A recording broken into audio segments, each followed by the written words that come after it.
नमस्कार दोस्तों।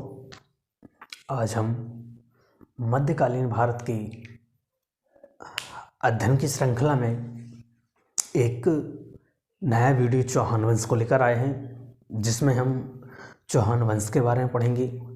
सबसे पहले आप लोगों को एक महत्वपूर्ण सूचना प्रदान कर दी जाए कि जैसे आप लोगों ने न्यूज़ में पढ़ा होगा या आयोग की मध्य प्रदेश आयोग की वेबसाइट में जाके देखा होगा, तो 2023 और 24 का नया कैलेंडर क्या हो गया है, जारी हो गया है। तो उसमें बताया गया है कि जो आगामी प्री होना है वो मई के महीने में, शायद 12 मई को क्या है, आगामी प्री परीक्षा का आयोजन रखा गया है। तो उसी दृष्टि को हम देखते हुए इस वीडियो को लेकर आए हैं, जिसमें कि हम चौहान वंश के बारे में पढ़ेंगे। सर्वप्रथम देख लें हम चौहान वंश जो था। चौहान वंश राजस्थान, गुजरात और दिल्ली तक के क्षेत्र को क्या करता था, यहाँ पर शासन करता था। चौहान वंश काफ़ी अपने काल का एक महत्वपूर्ण वंश कहलाता है। इसके बारे में है परीक्षा की दृष्टि से, परीक्षा में बहुत सारे प्रश्न देखने को मिलते हैं। इनके राजाओं से संबंधित आता है, इनके कार्यभार से संबंधित आता है, इनके क्षेत्र से संबंधित आता है, ठीक है ना। तो और भी हम जानकारी क्या करेंगे, इस वीडियो के माध्यम से प्राप्त करेंगे। तो देखते हैं हम चौहान वंश। जैसे कि यहाँ पर चौहान वंश का संस्थापक वासुदेव था। कौन था? वासुदेव। अब वासुदेव कब? वासुदेव ने 551 ईस्वी में क्या किया था, इस वंश की स्थापना की थी।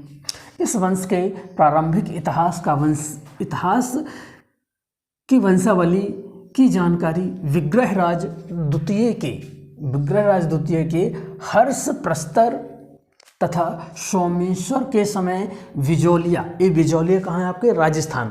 बिजौलिया अभिलेख से मिलती है। इस वंश की प्रारंभिक राजधानी अहिछत्र, वर्तमान में क्या? नागौर। जो वर्तमान में राजस्थान का क्या है, नागौर जिला है, उसे पूर्व में हम क्या कहते थे? अहिछत्र। ये क्या थी आपकी चौहान वंश की प्रथम राजधानी थी। ये बहुत ही महत्वपूर्ण क्या है, पॉइंट है। नागौर सह राज्य का उत्तराधिकारी विग्रहराज द्वितीय हुआ, जिसने अपने समकालीन, यानी समकालीन मतलब उसी के आसपास, यानी जब चौहान वंश था उसी के समय कौन था? चालुक्य। यहाँ पर सोलंकी, चालुक्य के चालुक्य के सोलंकी राजा, मूल राज। अभी ये जो सोलंकी राजा थे महिपाल, कौन? सोलंकी राजा महिपाल। तो महिपाल के पुत्र कौन हुए? मूलराज। कौन हुए? मूलराज। मूलराज प्रथम को पराजित किया। किसने? विग्रहराज द्वितीय ने पराजित किया।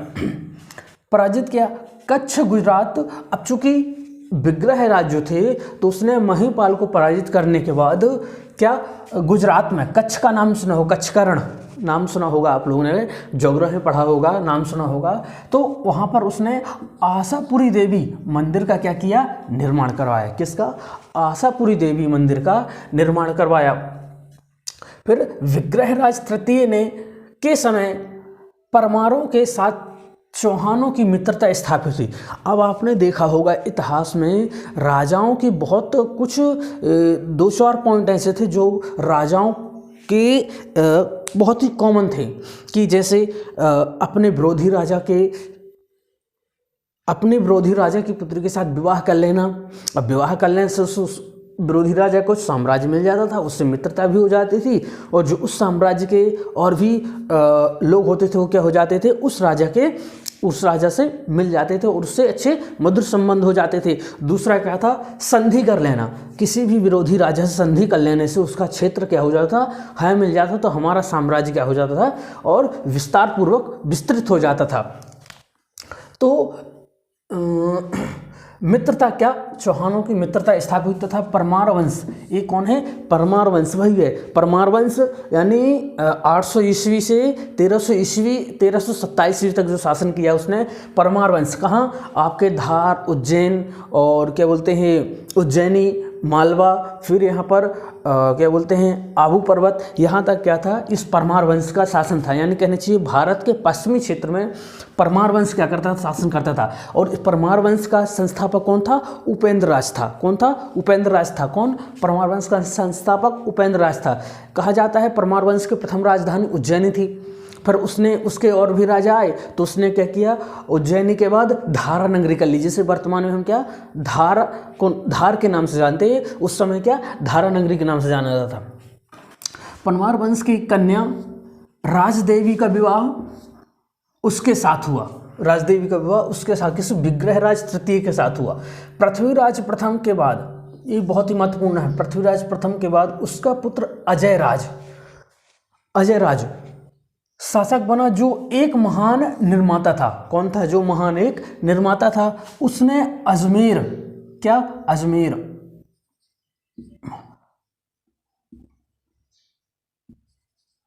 अजमेर नगर की स्थापना की। वर्तमान में राजस्थान के क्या, अजमेर शरीफ दरगाह के नाम से काफ़ी प्रसिद्ध है वहाँ अजमेर नगर की स्थापना की तथा अपनी राजधानी बनाया।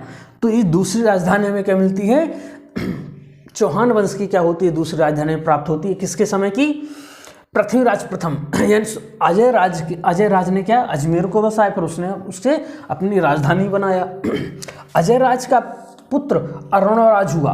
कहा जाता है अरुणराज काफ़ी राजाओं में समृद्ध शक्तिशाली था, काफ़ी प्रसिद्ध हुआ था। अरुणराज हुआ। अजमेर के निकट सुल्तान महमूद की सेना को पराजित किया। अरुणराज का पुत्र विग्रहराज चतुर्थ उर्फ विशलदेव। अरुणराज का पुत्र कौन हुआ, विग्रहराज चतुर्थ हुआ। विशलदेव इस वंश का सर्वाधिक शक्तिशाली शासक था, जिसने हरिकेल, ये बहुत ही महत्वपूर्ण पूछ लिया गया है कि हरिकेल किसकी रचना है, नामक संस्कृत नाटक की रचना की। अब ये भी पूछ लिया गया कि हरिकेल जो है वो किस भाषा में है, तो संस्कृत भाषा में है। इस नाटक के कुछ अंश 2.5 दिन का झोपड़ा नामक मस्जिद की दीवार पर उत्कीर्ण किए गए। अब ये जो 2.5 दिन है,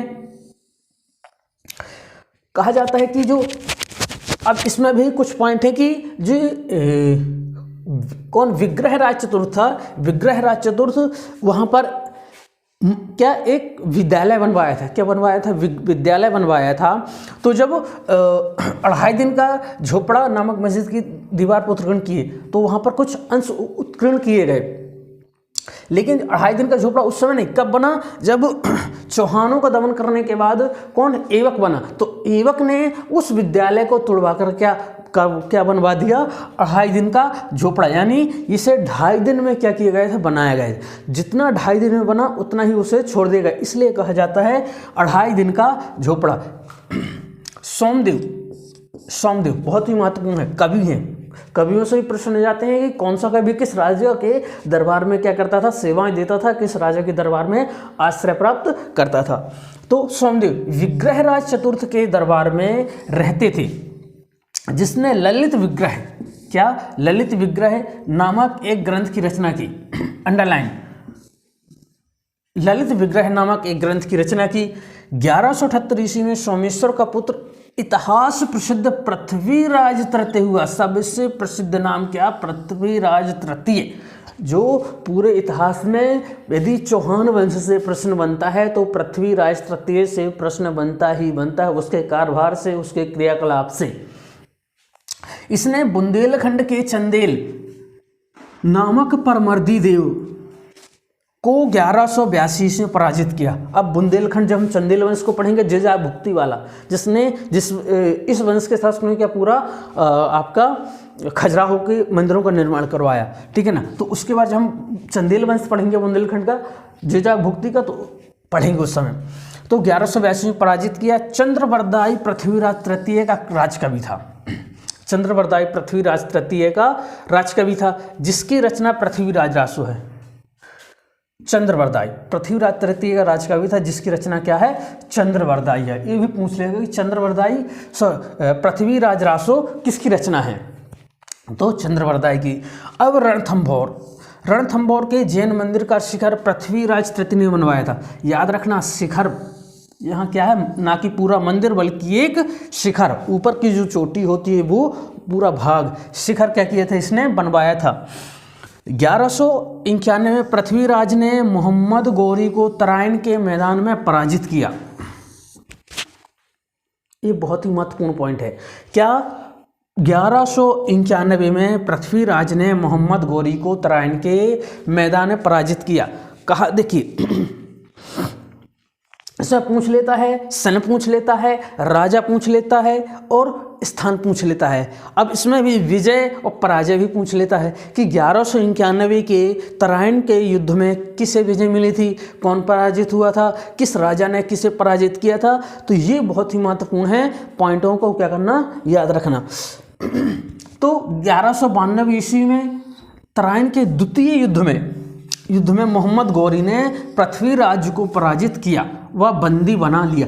अब यहाँ पर ये बहुत ही महत्वपूर्ण समझने वाली बात है कि 1191 के 91 के युद्ध में, तराइन के पहले युद्ध में पृथ्वीराज ने तो क्या किया, उसे हरा दिया। किसे, गौरी को, क्योंकि गौरी विदेशी व्यक्ति था, उसे ज़्यादा यहाँ पर उसका पता नहीं था, भारत के क्षेत्र के बारे में उसे पता नहीं था, लेकिन किसे, पृथ्वीराज को पूरा पता था। तो पृथ्वीराज ने आसानी से क्या किया, इसे हरा दिया, इसे आसानी से पराजित कर दिया। किंतु मोहम्मद गौरी के पराजित हो जाने के बाद उसने पुनः अपने स्वदेश लौट गए, और स्वदेश लौटने के बाद उसने हार नहीं मानी, बल्कि क्या किया, स्वदेश लौटने के बाद गौरी ने वहाँ पर और भी सेनाओं को इकट्ठा करके जोड़ करके 1 वर्ष तक उससे लड़ने, युद्ध विजय होने के लिए अपने क्या करने लगी, युद्ध अभ्यास करने लगा कि मैं कैसे पृथ्वीराज से क्या हो सकूंगा, विजय हो सकूंगा। और 1 वर्ष के कठोर परिश्रम के बाद, अभ्यास करने के बाद वह पुनः भारत आया,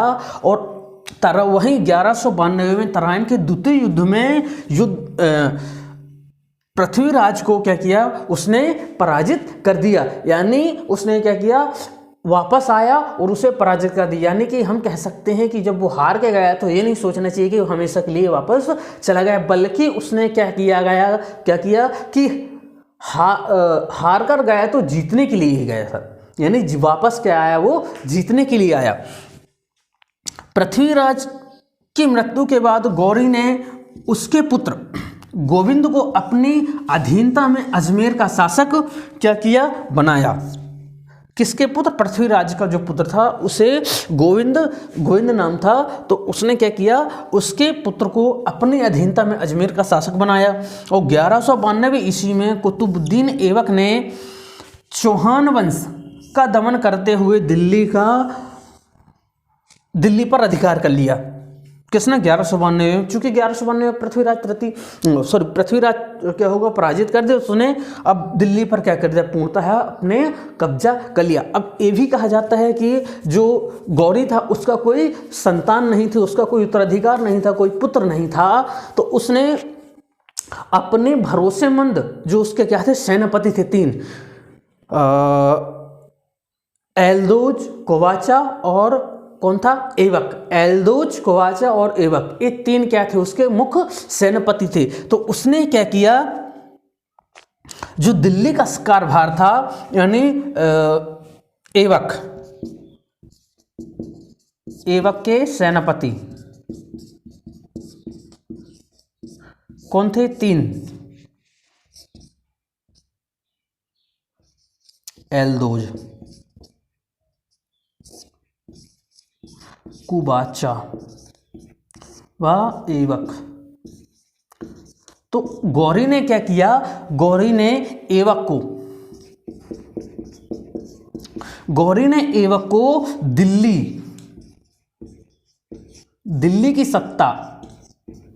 दिल्ली की सत्ता सौंप करके वह क्या हो गया, पुनः अपने स्वदेश चला गया, जिसके कारण फिर बाद में ऐबक ने दिल्ली को एक अपने साम्राज्य बनाया। इसलिए कहा जाता है कि दिल्ली जो सल्तनत थी वहाँ का संस्थापक कौन है, ऐबक है। अब ऐबक जो है, ऐबक का शाब्दिक अर्थ क्या होता है, चंद्रमा का देवता। ऐबक का शाब्दिक अर्थ क्या होता है, चंद्रमा का देवता। इसे लाख बख्श भी कहा जाता है। क्या कहा जाता है, लाख बख्श भी कहा जाता है, यानी लाखों में दान देने वाला। ठीक है ना। और इसी ने क्या किया था, हमने पढ़ा था यहाँ पर अढ़ाई दिन का झोपड़ा, यानी ऐबक ने ही क्या किया था, विग्रहराज चतुर्थ के द्वारा निर्मित विद्यालय को तोड़ करके ऐबक ने ही क्या किया था, अजमेर में फिर अढ़ाई दिन का झोपड़ा का निर्माण किया था। तो इस प्रकार मित्रों ऐबक अब यहाँ पर जब हम दिल्ली सल्तनत के बारे में पढ़ेंगे तो ऐबक से हम क्या करेंगे, शुरुआत करेंगे, क्योंकि उसने ही दिल्ली सल्तनत की स्थापना की थी। तो इस प्रकार से ऐबक क्या होता है, अब दिल्ली सल्तनत का वास्तविक संस्थापक बनता है, यानी दिल्ली सल्तनत का संस्थापक बन जाता है। और यहाँ पर चौहान वंश का क्या हो जाता है, समाप्ति हो जाती है। तो आज के लिए इतना ही, फिर नेक्स्ट वीडियो में हम और भी वंश उनके बारे में देखेंगे। धन्यवाद।